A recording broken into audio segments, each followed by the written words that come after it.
Hey everybody, it's GauntletX and welcome back to some more Magic Arena. Today I'm going to be playing in the Qualifier Play-in event for the Brothers War Sealed format. This is an event where we will be competing for a qualification into the Qualifier Weekend Event, which if we get into is an event where we will compete for a qualification into the upcoming Arena Championship and Pro Tour event. So without further ado, let's just bust open these packs and see what we get to build today.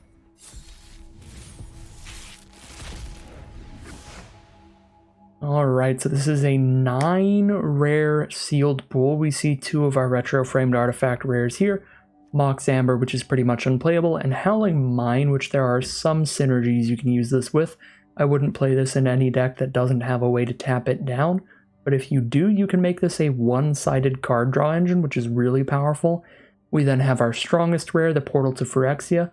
Little bit difficult to get to 9 mana, but if you do, this card pretty much single-handedly wins the game, making your opponent sacrifice 3 creatures, then bringing back a creature from any graveyard to the battlefield under your control during your upkeep every single turn. So Portal to Phyrexia is our most busted rare easily.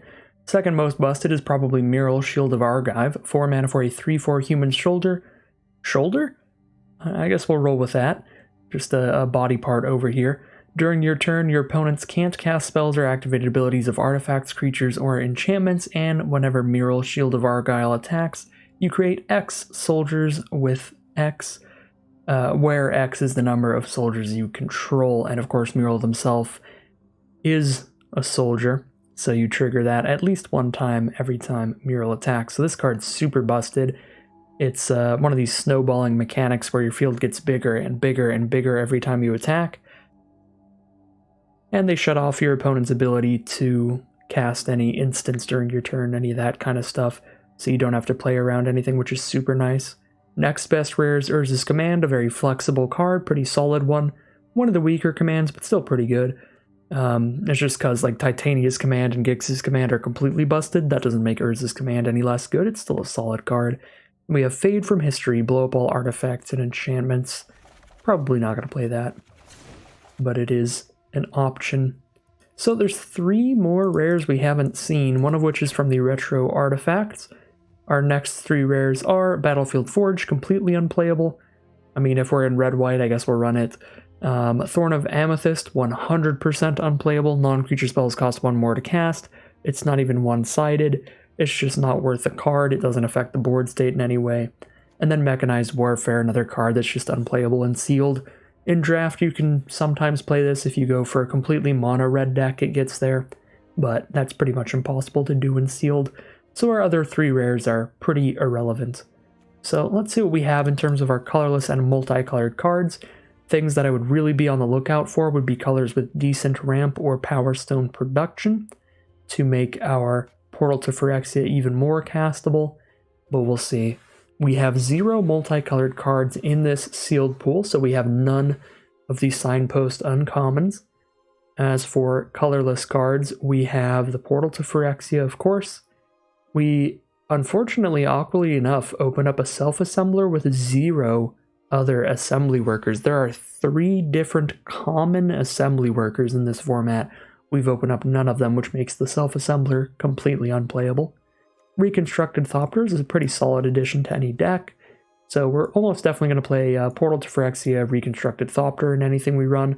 I think flyers tend to play quite well in this format, and Unearth is a very nice mechanic as well.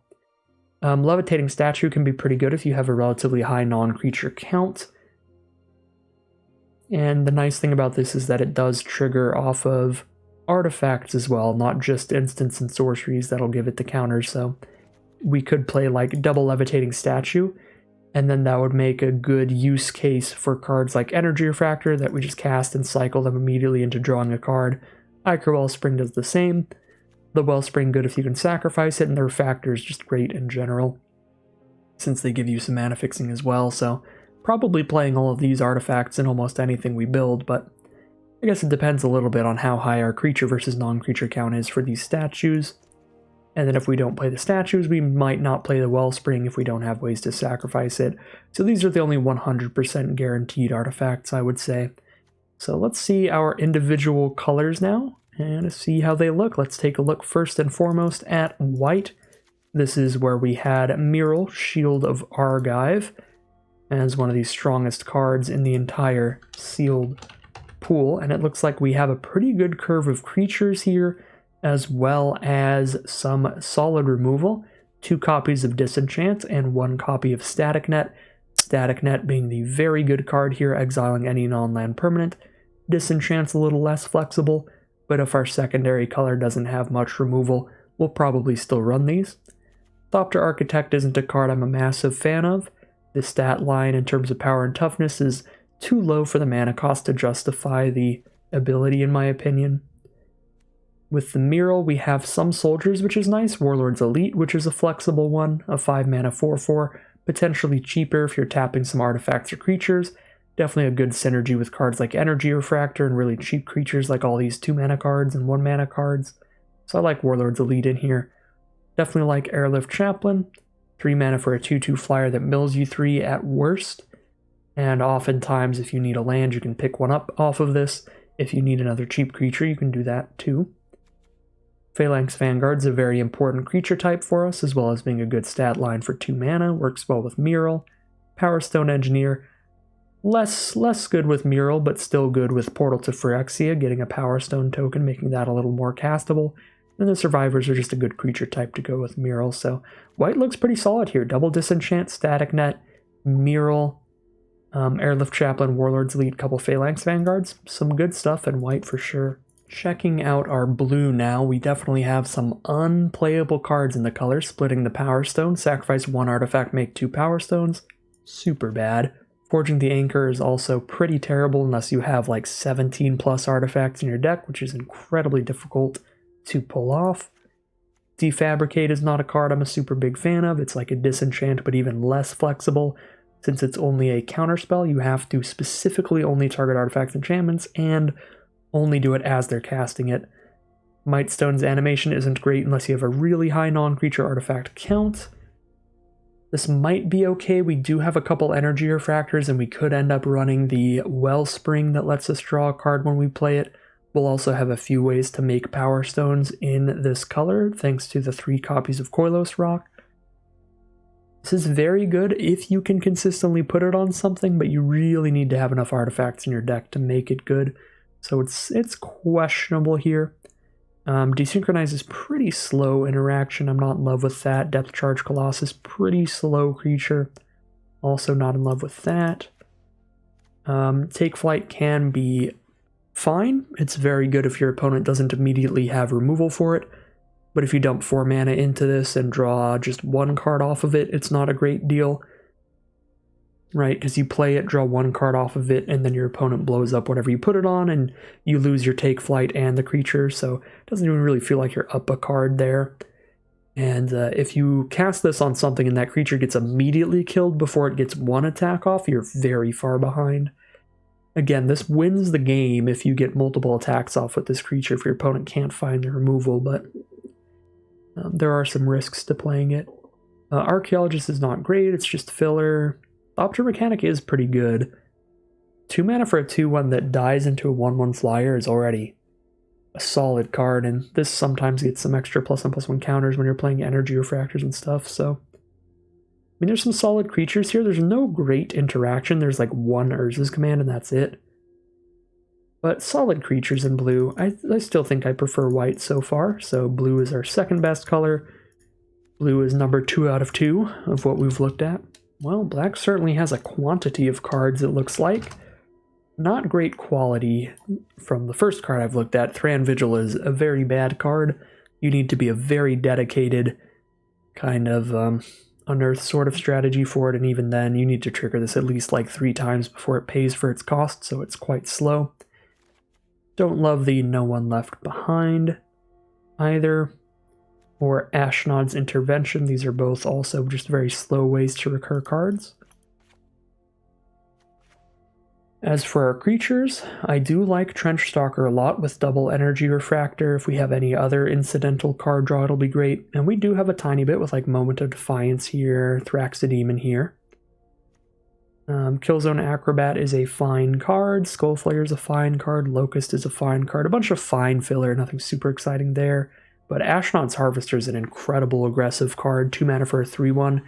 Exiles opposing unearthed cards and it unearths itself. Gnawing Vermin is another great card for its mana cost. A 1 mana 1/1 that gives something -1/-1 when it dies and lets you mill 2 if you have graveyard synergies. So super nice card there. I've even milled an opponent with one of these one time. That was a pretty satisfying way to end a game there. Where I played a Gnawing Vermin. Very late in the game, my opponent had about 5 cards in their library at the time to mill them 2, and then I blocked with it against my opponent's aggressive stuff to recommission it and put it back on the board and mill them the last 2 cards. So that's the ability to mill your opponent sometimes matters as well. But yeah, and then our non-creature cards are pretty great here. Excellent removal between Overwhelming Remorse and Disfigure. Decent interaction with Gix's Caress. And some nice kind of card advantage value stuff with Emergency Weld, bringing something back from grave, and Moment of Defiance, drawing a card and being a combat trick all in one. So black is actually probably, when you factor in how good the removal is and the solid creature base alongside it, it's probably #1, with white being a very close second. Actually pretty even. Black and white here I think are quite nice. Checking out our red cards now, we have a very aggressive curve here, which is nice. Do the one completely unplayable, the Fall of Krug. Dwarven Forge Chanter is not that great on curve as compared to these other creatures. They're all pretty good. We don't have a ton of ways to sacrifice things, so even Blast Runner might not be that exciting in this deck. Do love the removal we have access to again, Excavation Explosion and Unleash Shell this time around. Also Raise to the Ground, kind of a less flexible sort of a disenchant. Probably wouldn't make the cut. And then we don't have enough red or colorless to go for Mechanized Warfare, so red looks fine. 2 pretty great removal spells and some decent creatures. No incredibly exciting creatures there. Red's about on par with blue, I would say. I think it's behind black and white still on those as my favorite colors. And last but hopefully not least, we'll take a look at our green. And unfortunately, looks like green is in fact the least. We have some unplayable stuff like a couple Fog of Wars. Rust Goliaths have been pretty bad for me every time I've tried to play them. As 5 mana 3/5s, they're a little slow, and as 10 mana 10/10s, they're very slow. They do win a game real quickly if you can manage to cast them, but we don't have any Power Stones at all, or any just mana ramp in general, like any dorks that tap for mana, so they're going to be super hard to make it there. Fade from History is also not really a card I want to run main deck. And our creature base is relatively filler, especially the Razor Maws.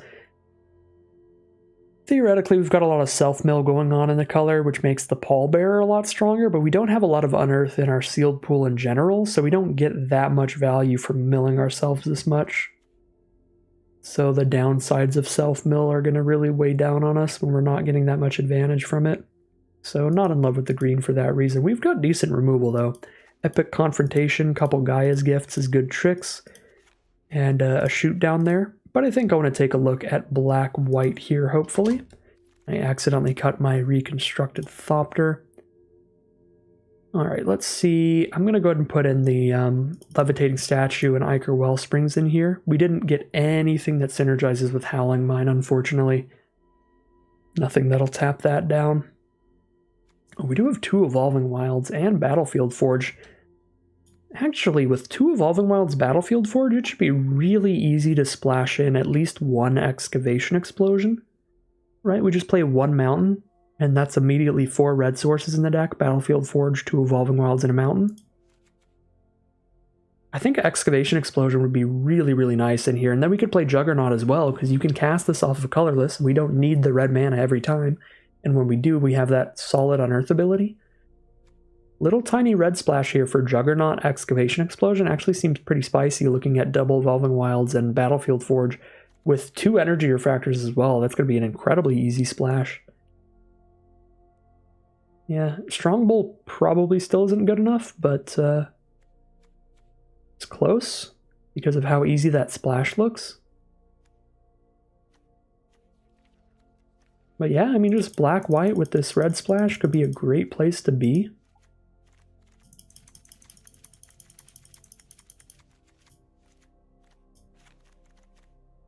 I'll keep it in mind that we have the strongbow as an option. So take a look at the black and white again. I'm going to cut pretty much everything I said was kind of slow and I'm not super into. Just do that immediately. Wow, I still need to cut 9 more cards here. Creature to non-creature count, how's that looking? 17 creature, 15 non-creature. Pretty nice aggressive curve here with some good removal to back it up. Kind of want to try to stay pretty aggressive where I might cut levitating statues and keep this creature count super high. Like, I don't feel like we have a lot of like really bad creatures here that I really want to cut. And the corelesses aren't great, but they synergize well with Mural. Now, Mural's strong enough on their own. We don't really need the survivors to help that. Weakest 2-mana creatures probably Power Stone Engineer, but that still works well with Portal to Phyrexia. If I cut down on the creature count, Skullflayer would be one of the first that gets cut because it's only really good if you have a very high creature count in the deck. And ideally also some self-mill to go with it, and we only have one self-mill card, the Airlift Chaplain. Killzone Acrobat is not great outside of like Red-Black Sack, so it'd probably be another one of the first cuts. I think these would be the cuts out of the creatures. So if I do drop down on that creature count, that puts me at 13 here. Means the non-creature count would be about 10. That's very close to enough to make Levitating Statue pretty exciting. But I'd have to make room for it somehow, which is difficult. Kind of want to just play like a really controlling suite of non-creature spells, just a ton of removal, because that can either clear the path for me when I have a good aggressive draw, or help me stem the bleeding and hold off long enough to make it to 9 mana for Portal to Phyrexia to try to win the game. Definitely like the Emergency Weld in here. The pretty nice thing about this is if we ever Airlift Chaplain and mill the Portal to Phyrexia, we still potentially draw another copy of it by drawing Emergency Weld. And of course, Emergency Weld, just a generally good card in any other situation. Yeah, I need to cut 5 cards here. I think these 4 are relatively easy ways to start. Again, Moment of Defiance is generally a pretty good card, but I am going pretty low on creatures now at 13, which makes Combat Tricks a bit worse. Maybe cut these in 1 Disenchant. Even if I only have 1 Disenchant, I'll still have a Disfigure, a Disenchant, an Excavation Explosion, a Static Net, and an Overwhelming Remorse. Portal to Phyrexia also sort of counts as removal, although it is 1,000,000 mana. But yeah, I mean, that seems like a solid place to be. Cut Disenchant in these 3. And we still have a 17 land deck here, because we're trying to get to 9 mana on occasion, even with an aggressive curve at the start. Couple Power Stones between Static Net and Power Stone Engineer and Gix's Caress. Couple Energy Refractors can draw us extra cards. Hit some more land drops. Airlift Chaplain can pick up a Plains, hit another land drop. Deck seems pretty reasonable to me. We have 3 Unearth cards to synergize with Chaplain and Gnawing Vermin's Self-Mill. We also have Emergency Weld. And both of those cards are just decent stat lines even without the self-mill. So you don't have to get very much value off of them for them to be good.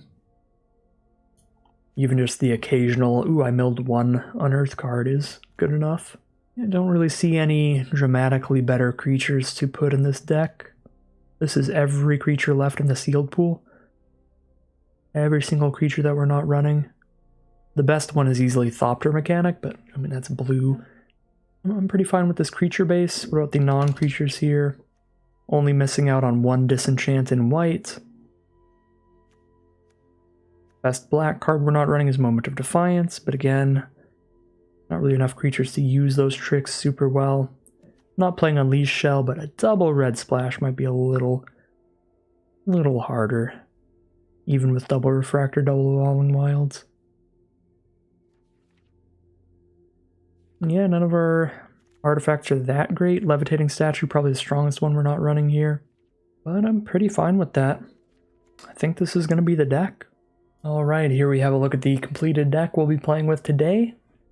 We got a black-white deck here with a decent aggressive curve, a lot of interaction in terms of our non-creature spells. Overwhelming Remorse, Static Net, Excavation Explosion, Disenchant, and Disfigure to deal with opposing threats. Gix's Caress to potentially rip them out of our opponent's hand. To help splash in this Excavation Explosion, we have double Energy Refractor, 2 Evolving Wilds, and Battlefield Forge. Of course, the 1 Mountain to pick up off the Evolving Wilds. So some very good interaction here to try to keep our opponent's scariest stuff at bay, to either kill them with our decent aggressive curve of creatures, some of which being really good like Ashnod's Harvester and Mirror Shield of Argive, or survive long enough to draw into the Portal to Phyrexia and the 9 mana required to play it. Pretty much any game we resolve Portal to Phyrexia, I think we should probably win, because this card is busted. So that's the deck. Definitely trying to get to our bombs pretty well. We've got a couple of them between the Portal and the Mural. So we'll see how it does as we head into the gameplay. Alright, here we are on the play for game 1. Thanks to the Energy Refractor, we have all of our colors of mana. I'm actually going to Gnawing Vermin my opponent here. I don't have that much Unearth and like graveyard value, and if I do mill something that's valuable for them, I have the Carrion Locust to follow it up. So I don't have to really worry about hitting some kind of good Unearth card. Dreams of Steel and Oil. Choose an artifact or creature from our hand. Exile it. Alright, fair enough. They're going to exile our Energy Refractor. Little do they know we have more planes than any other card type. So statistically speaking, that shouldn't be that bad for us. We have 6 planes in the deck right now. Ooh, Portal to Phyrexia is the draw. Well, we would like to do our best to survive the long game. I think I missed out on a point of damage for no reason there. I just wasn't paying that much attention.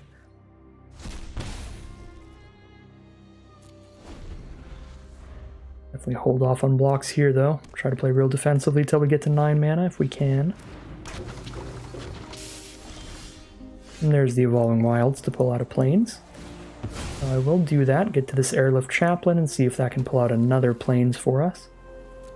They have a 1/3 reach, so we are definitely not attacking with Carrion Locust now. And obviously it couldn't attack last turn for Summoning Sickness. We did miss out on 1 Gnawing Vermin point of damage. About it, though. Scrapwork Rager from our opponent. They're going to draw a card, lose life. Very good value play. Phalanx Vanguard. That's fine. I'd rather Chaplain here, because if I hit a planes off of it, I can Chaplain and Vanguard. We did not hit a planes off of it, but we did get a lot closer to a planes. Keeping this Chaplain as a 2/2 flyer is actually probably more valuable than putting Thopter in hand, because this Tower Worker can block 2/1 flyers and 1/1 flyers all day, but a 2/2 flyer actually doesn't die to it.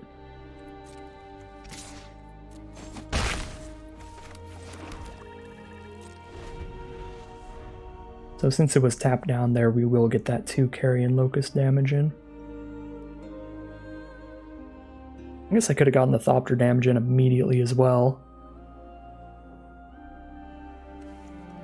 Maybe I should have. I don't remember if I have any really good ways to sacrifice things. I don't think I do. So I probably should have just gotten my 2 damage in there while we knew that that card was tapped down. Yeah, we don't have good ways to sacrifice creatures, so we can't really get any bonus value off of unearthing a thing and sacrificing it during our end step before it dies to its ability. That's generally why you like to save unearth cards for later. But here, just getting that immediate value should have been fine. This costs 7 mana to use, right? Yeah.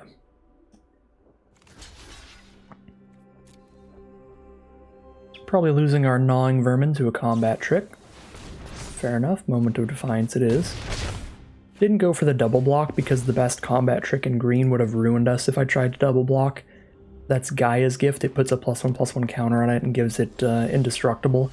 So if I did the double block, I would have lost both my creatures for nothing. Obviously the double block plays well around Moment of Defiance, it would still kill the sprite, but it was not worth that risk with Gaia's Blessing being so horrible for us there.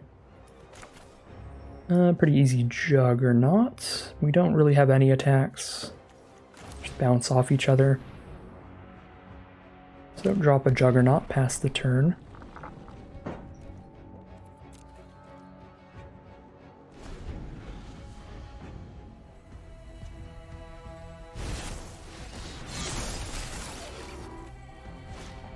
Alright, opponent went very hard into the Think Tank, and now they're dropping a Goring Warplow and a Burnished Heart.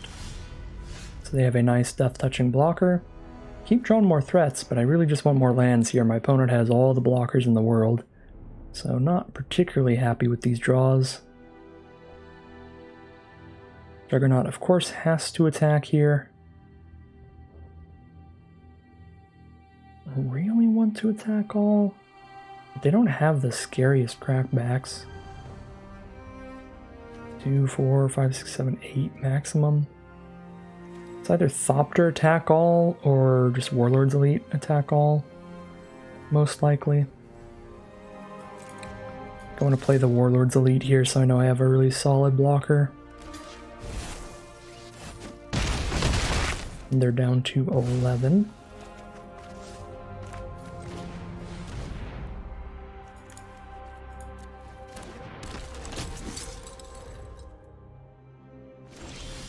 And they just passed the turn. There's land number 6 of 9. Still need 3 more. Can unearth Juggernaut here, which is solid. Don't get any good flying attacks in through this Tower Worker. Probably just unearth Juggernaut and get in there.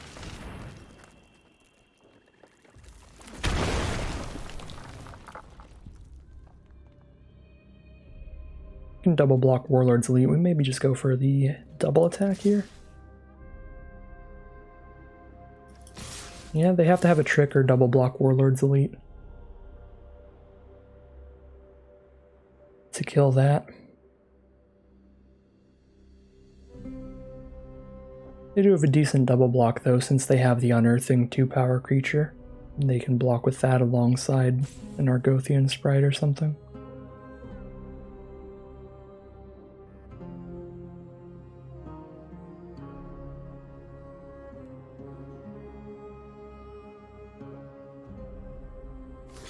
Would be surprised to see them trade a Burnished Heart off here, because it seems like they still want more mana. I feel like they're probably going to sacrifice the Burnished Heart, tutor for some lands this turn. But maybe they throw it into the double block here. They could also just block with Rager alone so that they have that graveyard value later. Just tutor out some mana with the Burnished Heart. We do have a Giant Growth, that's pretty nasty. Very efficient. 1 mana to kill my 5-drop. And they still have the mana left to Burnished Heart now.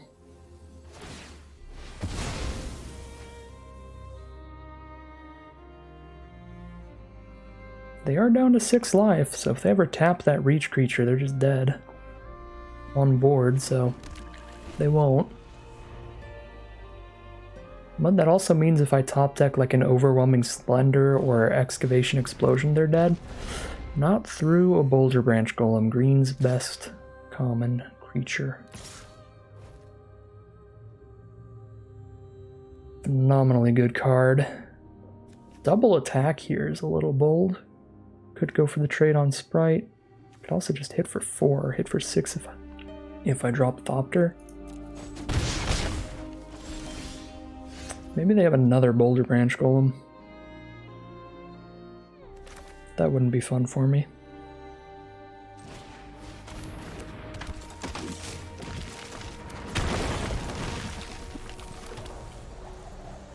It's 3, 4, 5, 6, 7.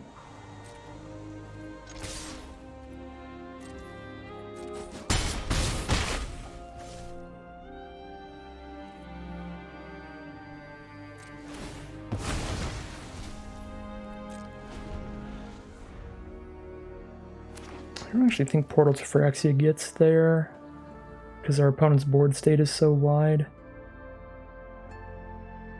Just got a lot of 2-for-1s off Moment of Defiance and Scrapwork Rager here. Exile our flyer as well. Yeah, at this point I have to crack Evolving Wilds right now. I was considering waiting on cracking Evolving Wilds until after my draw step, so it's a little bit more likely that I hit a land. But at this point they're beating me down too quickly, and I need to hit action over lands for Portal. Or I'll just die.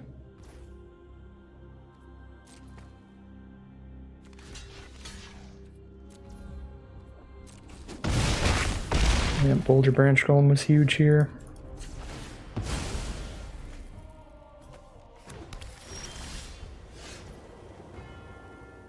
Disenchant's pretty bad right now. Sure, I can kill Golem, but then I'm just dying to the other creatures.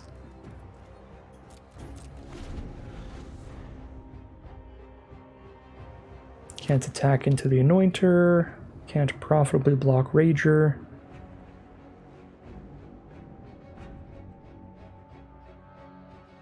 If I trade with Rager, they can replay it from grave, which makes Anointer bigger, which is horrible.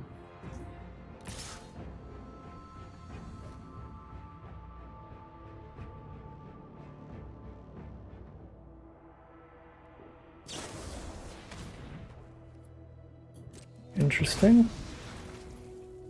I don't know why they only attacked with Boulder Branch Golem, but I'll take it. I guess I take 0 this turn.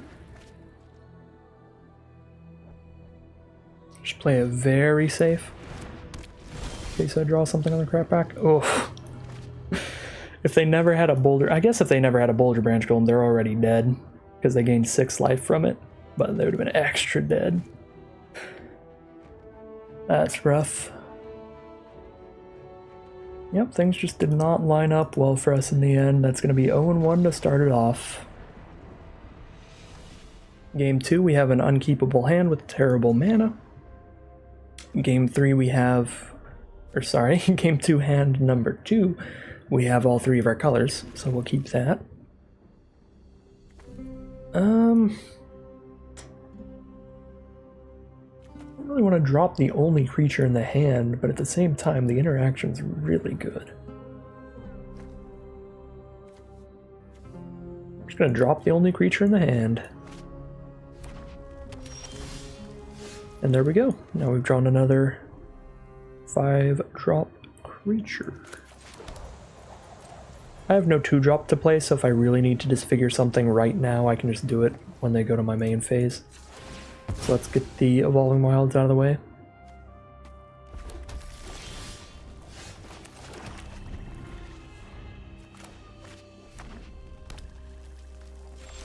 Opponent has no plays till turn 3. I can Thopter and Disfigure next turn if I Caress here, because I get the Power Stone, which seems fine. Don't immediately need to just slam in for like 2 a turn. Oh my god, it's all removal and a Mega Bomb, so I guess we get rid of the Mega Bomb. Removal, removal, removal, removal. That is a pretty excellent sealed pool. I think their hand has more removal spells than our whole deck. Their hand has as many removal spells as our whole deck. No, we have 1 more.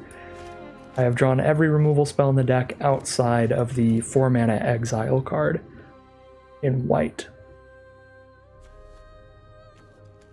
Yeah, unless they drew all their removal, they have an insane amount. It exiles as well, that's so rough against our Unearth card. They don't have a blue instant, so if I'm going to kill Dwarven Forge Chanter, now is my opportunity, and they don't have any other creatures in hand, so I think I just need to do that.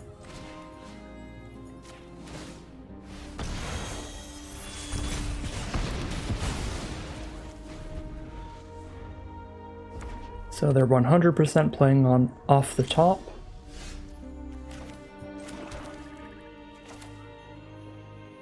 I mean, they have so much removal we have to run through with something, so we'll drop a Thopter and let them obliterate it. Gotta get this stuff out of the way somehow. It is definitely not worth disenchanting our Thopter just so we can unearth it one time. but that's theoretically an option. Here's the Trench Stalker. They can Weak Stone Subjugation this, but I have a disenchant for that. So they'll have to throw 2 burn spells at it afterwards. So they'll tap down for Weak Stone Subjugation here. We're going to go full control.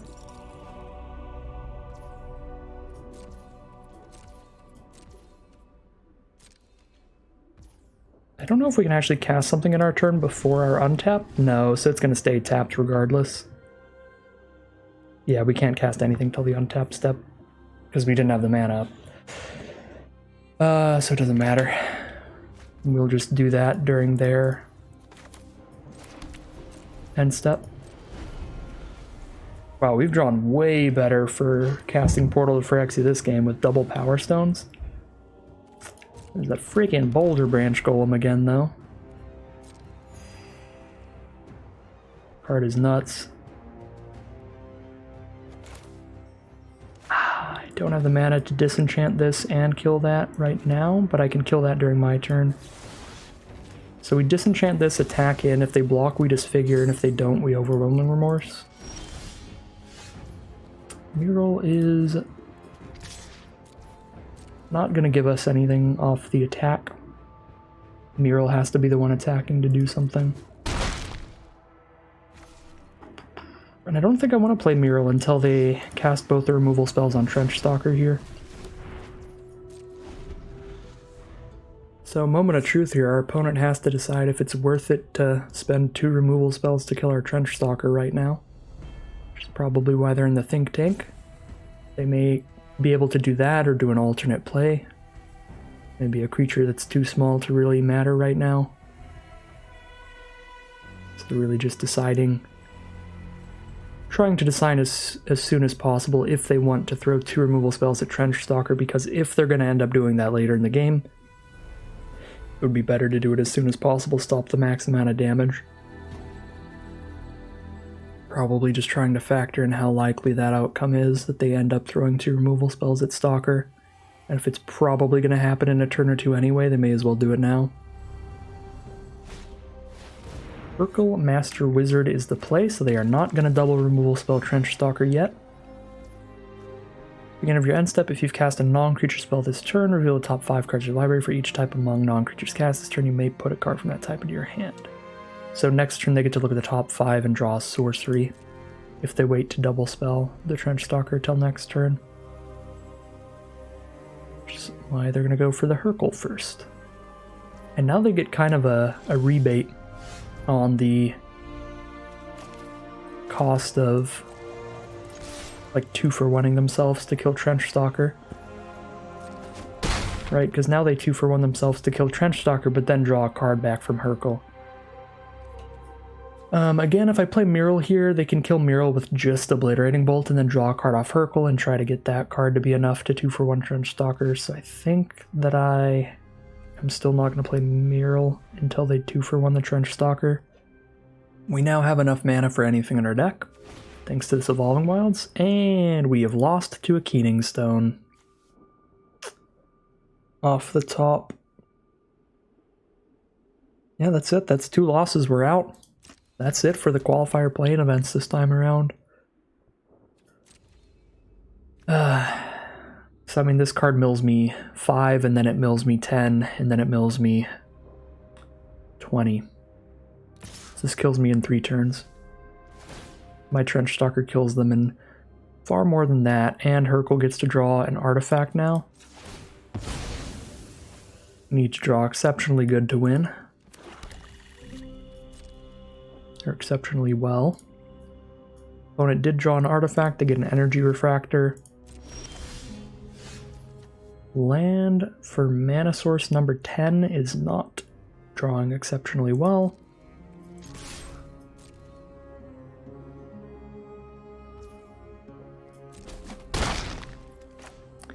I do have another removal spell that can get rid of a Keening Stone. We're at the point now I have to play every single threat I can because I have to try to outrace this. So if they Obliterating Bolt just Mural, that means Trench Stalker's still around to at least damage them before Keening Stone kills us.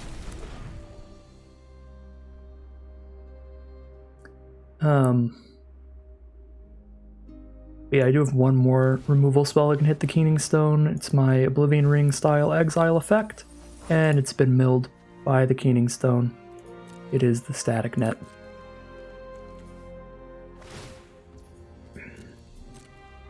We now have 12 cards in grave.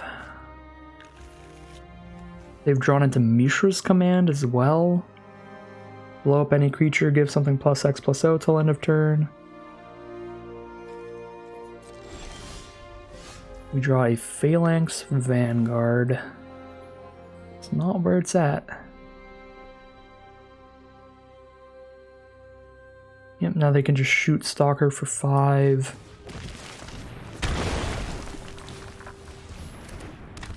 Explosion my Vanguard. I'm out of creatures.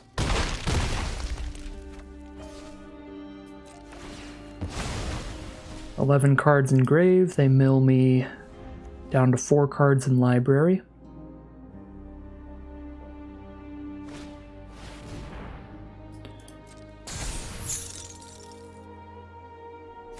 Tap both my creatures down and keep them locked down. Now a Surge Engine. Again, I don't have a way to get rid of Keening Stone anymore because they milled it.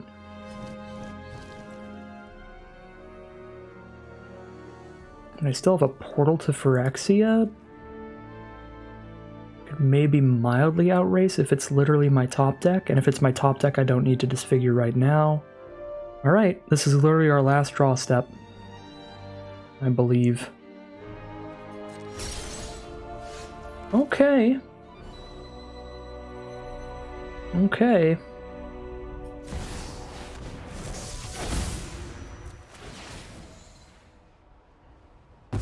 There it is. I think they still win. Put target creature from a graveyard on the battlefield under your control. Because they just need to mill me twice. So they mill me now. I have to kill them this one turn, and I'm not going to have any haste. Yeah, I mean, they still just... Oh, wait, no, I am. I can pick up this. That's a 4/4 trample haste. I wouldn't be casting it, though, so I wouldn't get any copies. So I would just hit them for 4. I can't kill them. I'm 1 damage off.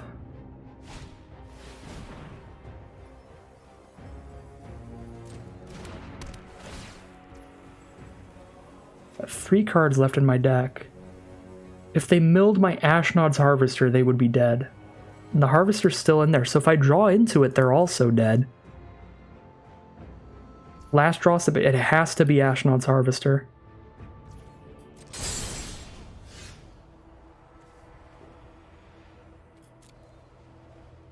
And none of this hastes. It has to be Ashnod's Harvester off the top.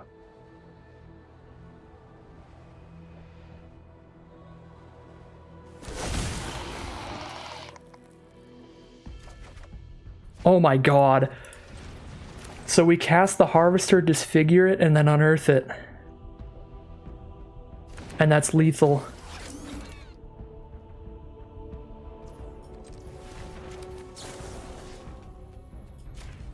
I was certain that this run was over as soon as I saw the Keening Stone.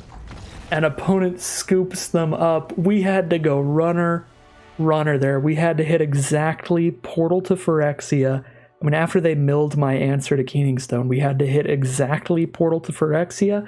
I mean, I guess, technically, I'm so glad I held on to this. If I didn't hold on to this disfigure, I would have lost the game if I just disfigured, made the obvious play, and shot down the Surge Engine. But I was like, well, the only way I'm going to win is if I hit Portal to Phyrexia anyway, so I should hold on to this. Yeah, that technically...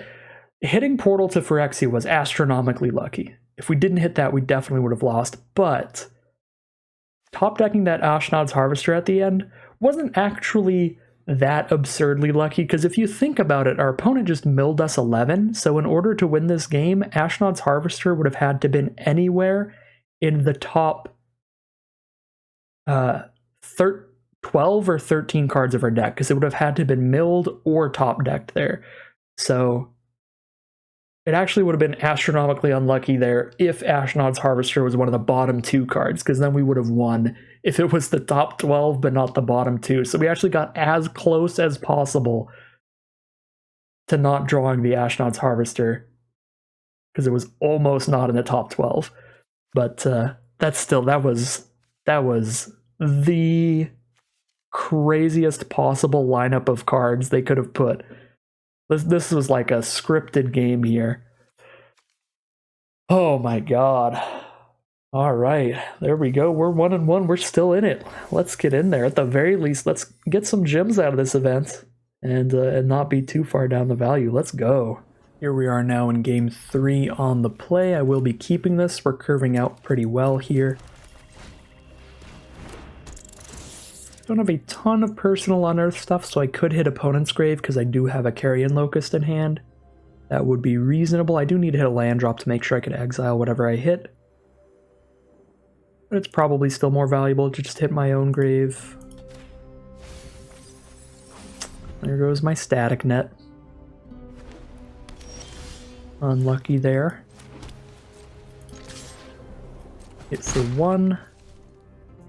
Drop a Phalanx Vanguard for now. Don't have a great use for Power Stones yet. Don't really need to try to immediately trade off an Engineer. I'd rather just disfigure whatever they play and keep hitting with these creatures. And disfiguring a Scrapwork Mutt is not the greatest value. Although when I've got an Ashnod's Harvester... When I've got an Ashnod's Harvester, I'd probably just attack in and play this. 1-for-1 trade with either of these is fine. When I can just exile that from their grave this next turn if they don't immediately unearth it. And even if they do, they don't get all that much value off of it. Ooh, that is a terrifying unearth card. Luckily, it doesn't unearth until they have 5 mana, which means I can very freely disfigure it and exile it with Harvester. But I could also wait and Carrion Locust exile it, but probably safe to just immediately get rid of that thing. And we hit a land here, so we've got enough mana to play Power Stone Engineer as well.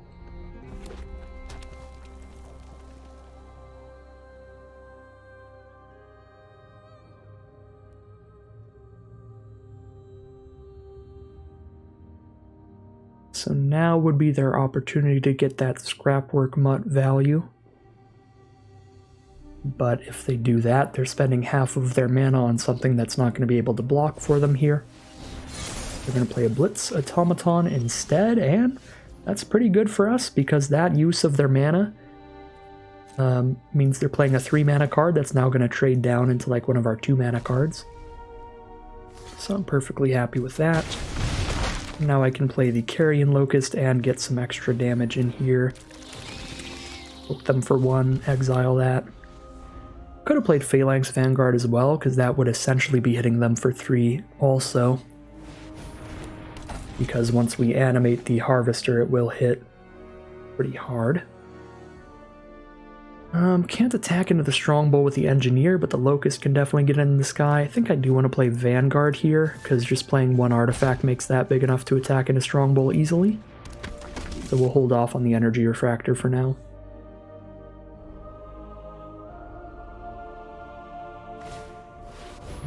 Very happy with Carrion Locust on this board. As I said before, I think Flyers have just played quite well in the format for me. Let's see... Well, I do have a Swamp in hand. I think Auto Tapper was actually correct here. Probably like this. Let's see what we draw before I do anything else here. Another Swamp. I will be at Trench Stalker next turn. Is it worth a Harvester attack? What happens if I Harvester attack? Unearth Harvester attack everybody. We hit for 2 in the sky guaranteed. Vanguard will trade into Cohort. Engineer dies to Strongbow. I hit for... They're down to 6. I hit for 4 more. Put them to like 2 life, but I lose Engineer without killing something.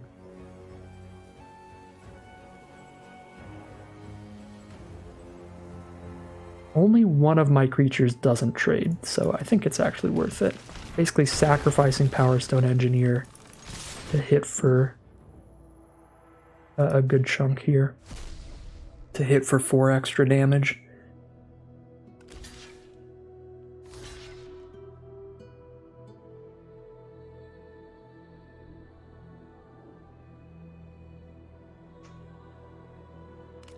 Okay, or sacrifice the gnawing vermin to hit for 4 extra damage. That works too. Or I guess 3 extra damage since they did it this way. Everything else was trades. Not the greatest trades in the world, but trades nonetheless. They're down to 3. Unfortunate, they've got the removal for Locust now, and it's life gain based removal. That's really bad. Here's Trench Stalker.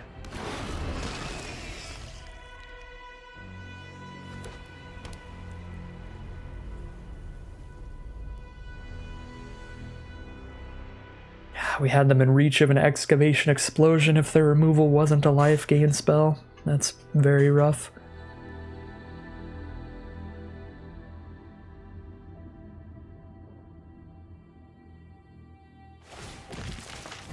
Unearth the Cohort, get another little 1/1 chump blocker here. Also buffs the Strong Bull, potentially. We lose Stalker to a Whirling Strike. If they have Whirling Strike, we lose Stalker on the attack anyway.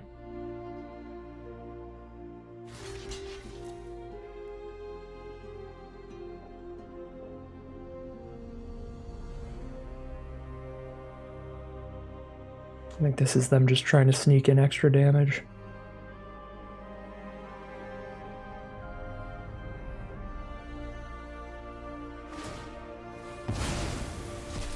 Sure is.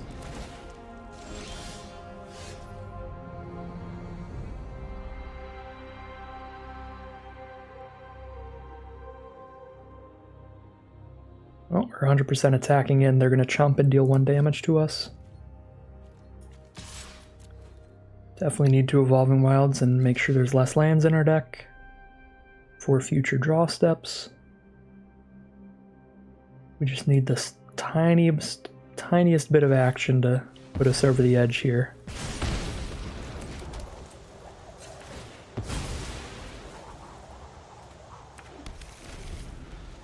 Just revealed that the top card of my library was Portal to Phyrexia. I swear to God, Arena. Why would you do that?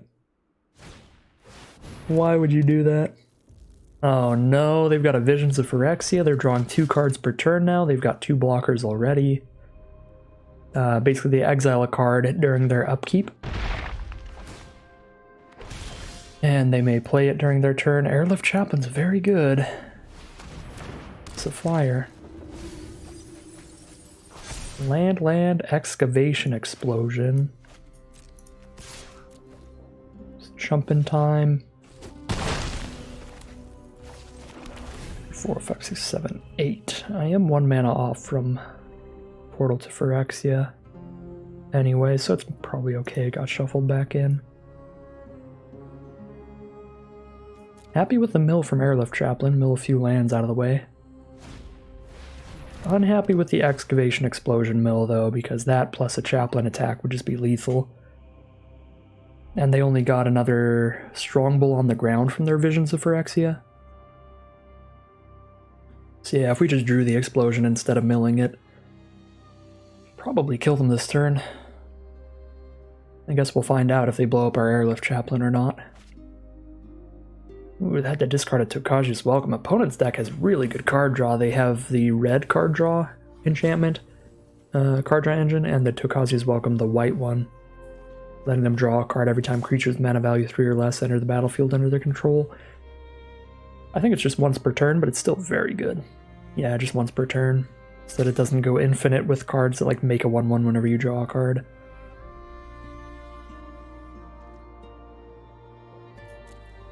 Definitely not blocking here.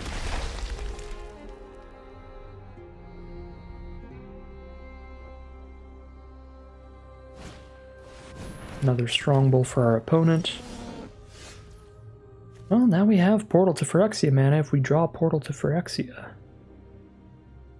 I attack with Trench Stalker, they block with Mutt. Next turn they have 2 Strongbulls, unearth a Mutt. 1, 2, 3, 4, 5, 6, 7, 8. My opponent has a sibling rivalry, we're pretty dead. But we die even if I attack with Trench Stalker, they can sibling rivalry our Trench Stalker and we can't block with it. Think we attack both here? I can't think of a lot of things that would kill us if we didn't attack with Trench Stalker. That would kill us if we did attack with Trench Stalker. That wouldn't also kill us if we didn't. Right, because it's 2, 4, 5, 6 damage if they chump with Mutt and replay it next turn. So it's 6 damage plus 2 for each artifact they sack, which is just 1 right now, just the Power Stone. So it's 8 damage, they need to find 4 more damage. There's the combat trick for +2/+0, there's Excavation Explosion for 3 more damage. Excavation Explosion, there you go. Now that I think of it, Excavation Explosion would kill us if we attacked with Trench Stalker, but wouldn't kill us if I didn't attack with Trench Stalker. Do I play around Excavation Explosion here? They're a red deck, we haven't seen 1 copy yet. Yeah, probably am supposed to play around Excavation Explosion.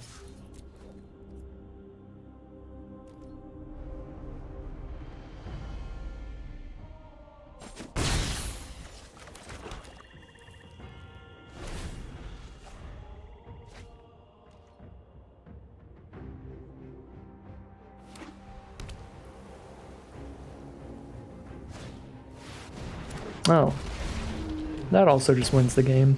That's just another incredible bomb. Tyrant of Kirkeep, Visions of Phyrexia, Tokaji's Welcome. And we have a land. I am at 12 life.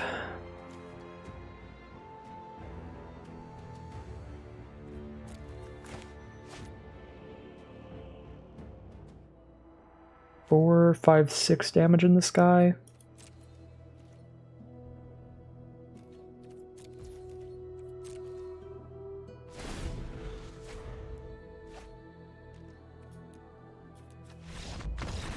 They hit a prison sentence off of Visions of Phyrexia to shut off my blocker. Requires 3 white mana, they then have 3 mana up. They can spend 2 of it on Tyrant and 1 of it to buff a Strongbowl, sacking a Power Stone. Actually 2 of it, because the Strongbowls can use the Power Stone mana to use their ability. So 4, 5, 6, 7, 8, 9, 10, 11, 12, 13, 14. Rough stuff today. I think this deck was better than it ended up playing out. We just got flooded a little bit at times and played against some pretty nasty bombs. At least we beat the Keening Stone, but yeah, that Tyrant blows us up there. Bad beats today. Bad beats does happen, obviously. Some pretty poor luck on the draws as well, having Excavation Explosion be the last card that we milled off the Airlift Chaplain when it would have won us the game there. That's pretty brutal. Rough stuff overall. I think this is probably about the strongest deck we could have built at this sealed pool. It just didn't draw particularly great. Portal to Phyrexia is a little bit awkward in the deck because we don't have a ton of Power Stone production again. We only have like the 2 cards, but again, I felt it's such a powerful card that with a 17 land deck, a couple ways to get Power Stones, a couple energy refractors to draw an extra card, it's still worth it. It's just such a win condition that I think it's worth it in the deck. We only drew it in like 1 game where we couldn't cast it anyway. Right, like if I drew it that game in the end instead of that last land, it probably would have won that game as well.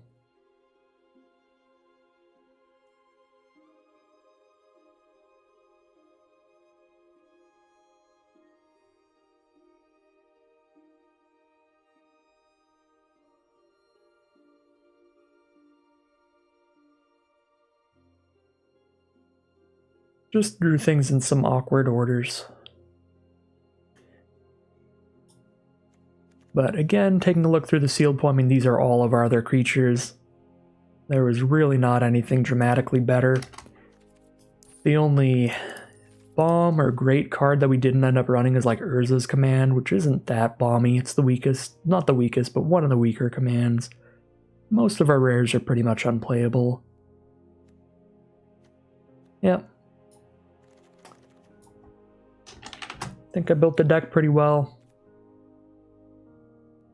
Maybe a few misplays here or there, but I don't think we could have changed the outcome today. I think it just happens. 1 and 2 it'll be in this qualifier play-in event, but that is not going to end my qualifier play-in dreams. There is another qualifier play-in event coming out next Friday, the day before the qualifier weekend, next Saturday and Sunday, so I will be playing in that as well, and that will be best of 3 Brothers War sealed, so maybe a little bit of better luck that time around. Maybe we left it for that 6 and 2 into 1 and 2 this time around.